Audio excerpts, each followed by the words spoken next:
November महिन्याच्या दुसऱ्या आठवड्यापर्यंत पडलेल्या पावसामुळे यंदा आंबा हंगाम लांबलाय। त्यामुळे हापूसची गोडी चाखण्यासाठी खवय्यांना मार्च महिन्याची वाट पाहावी लागणार आहे। बदलत्या वातावरणामध्ये कलमांवरील मोहराची स्थिती काही ठिकाणी चांगली तर काही ठिकाणी निराशाजनक पाहायला मिळते।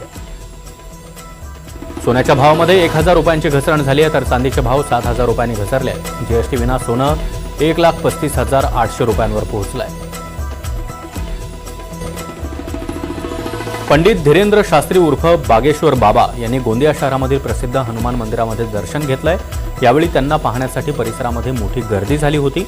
गर्दीमुळे अल्पावधीतच धीरेंद्र शास्त्रींना परतावं लागलं। या जमावामुळे पोलिसांची मात्र चांगलीच तारंबळ उडाली आहे। यवतमाळमधील निम्न पेनगंगा सिंचन प्रकल्पाच्या कामाला विरोध करत संघर्ष समिती आणि राष्ट्रीय किसान मोर्चानं जिल्हाधिकाऱ्यांना निवेदन दिलंय। कायदेशीर मंजुरी, पुनर्वसन प्रक्रिया आणि ग्रामसभांची संमती न घेता प्रकल्प सुरू केल्याचा आरोप करण्यात आला। या प्रकल्पामुळे 95 गावं, 50,000 एकर जमीन आणि 1.5 लाख नागरिक बाधित होणार असल्याचा दावाही करण्यात आला।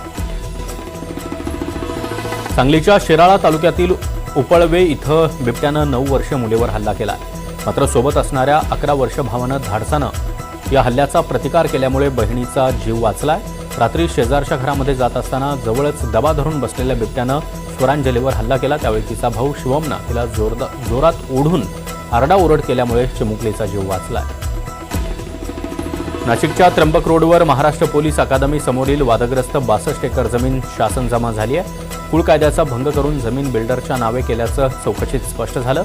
अपर तहसीलदार अमोल निकम यांनी जमीन शासन जमा करण्याचे आदेश दिले होते। जमीन खरेदीवेळी खरेदीदार शेतकरी असल्याचा कोणताही वैध पुरावा यात आढळून आला नाही। वर्ध्यामध्ये 37व्या राष्ट्रीय रस्ता सुरक्षा अभियानांतर्गत वडनेर इथं विद्यार्थ्यांना रस्ता सुरक्षेचे धडे देण्यात आले।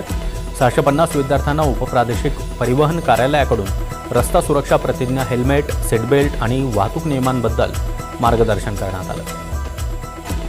नदीपात्रातील अवैध उत्खननाची तक्रार केल्याच्या रागातून डंपरमधील माती टाकून सांगलीतील रस्ता अडवण्यात आलेला आहे। हा रस्ता अखेर तहसीलदार श्रीधर पाटील यांच्या हस्तक्षेपानंतर खुला करण्यात आलाय।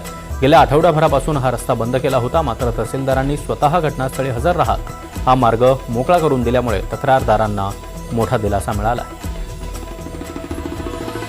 पंढरपूरमध्ये विठ्ठलाची पदस्पर्श दर्शन रांग 5 ते 6 किलोमीटर दूरपर्यंत जाते। यासाठी पंढरपूरच्या गोपाळपूर रोडवर 150 कोटी रुपयांचा स्कायवॉक आणि दर्शन मंडप उभा केला जाणार आहे।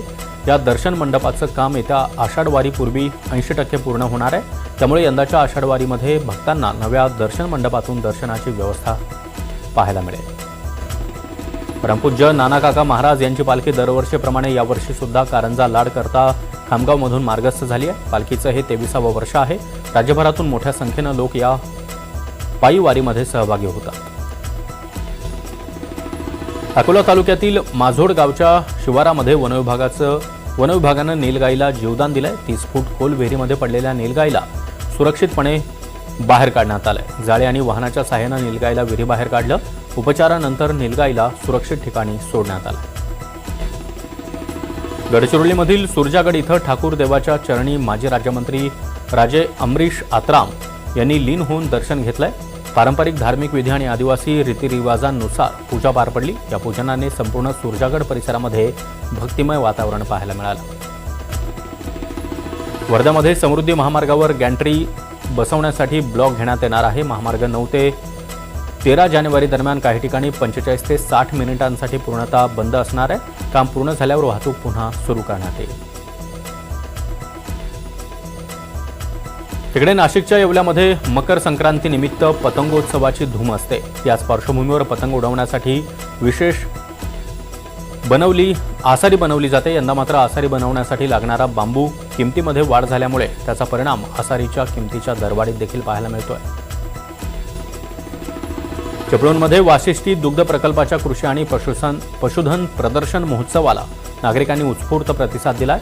यामधील प्राणी विशेष आकर्षण ठरत आहेत। या प्रदर्शनामध्ये जगातील सर्वात कमी उंचीची राधा म्हैस, राजा बैल, रामा रेडा, सोमा रेडा, त्याचबरोबर बकासूर बैल, लखन बैल, वळू, सुंदर म्हैस, अमेरिकन बकरी, घोडे, मांजर, सरडा असे विविध प्रकारचे प्राणी असल्यामुळे नागरिकांची या प्रदर्शनाला मोठी गर्दी पाहायला मिळते। सोयाबीन वाहतुकीसाठी पुरेशी जागा उपलब्ध नव्हती, त्यामुळे गेल्या काही दिवसांपासून बंद असलेलं जिल्ह्यातील खामगावचं नाफेड केंद्र पुन्हा एकदा सुरू करण्यात आलंय। या निर्णयामुळे बुलढाणा जिल्ह्यातील शेतकऱ्यांना मोठा दिलासा मिळाला आहे। आता सोयाबीन खरेदी प्रक्रिया पुन्हा वेगाने सुरू झाली आहे।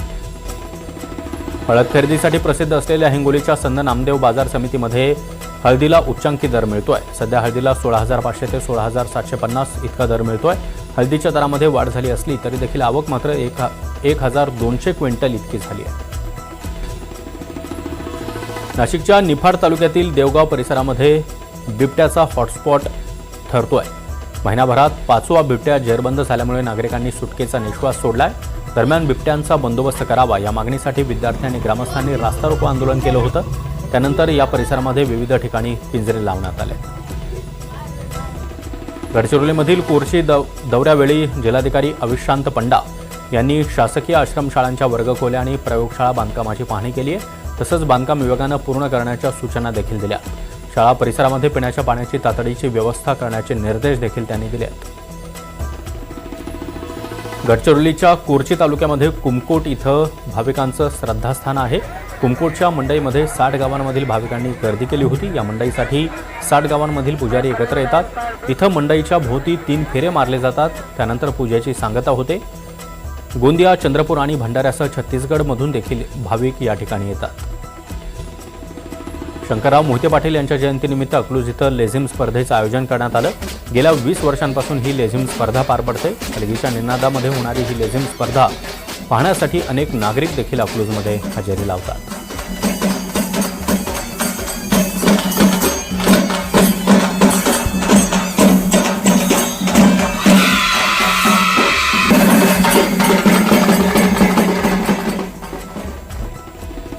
बुलढाणा जिल्ह्यामध्ये शासकीय कर्मचारी असतानाही लाडकी बहीण योजनेचा लाभ घेतल्याचा प्रकार समोर आला आहे। शासनाकडे 196 कर्मचाऱ्यांची यादी प्राप्त झाली आहे। या प्रकरणाची चौकशी केली असता 190 कर्मचारी हे अर्धवेळ आणि 2.5 लाखापेक्षा कमी उत्पन्न असल्याचं आढळल्यामुळे ते पात्र ठरले, तर उर्वरित 6 शासकीय कर्मचाऱ्यांकडून आतापर्यंत घेतलेल्या लाभाची प्रत्येकी 16,500 रुपये अशी एकूण 99,000 रुपये वसूल करण्यात आले आहेत। रत्नागिरीमध्ये रस्ता सुरक्षा सप्ताहानिमित्त हेल्मेट जनजागृती रॅली काढण्यात आली आहे। उपप्रादेशिक परिवहन कार्यालय ते मिरकरवाडा या मार्गावर ही रॅली काढण्यात आली। या रॅलीमध्ये पोलीस विभाग आणि उपप्रादेशिक विभागातील अधिकारी आणि कर्मचाऱ्यांनी देखील सहभाग घेतला। राज्यातील 30 साखर कारखान्यांपैकी 24 कारखान्यांनी कर्जाच्या वापराच्या अटी शर्तींचं उल्लंघन केलंय।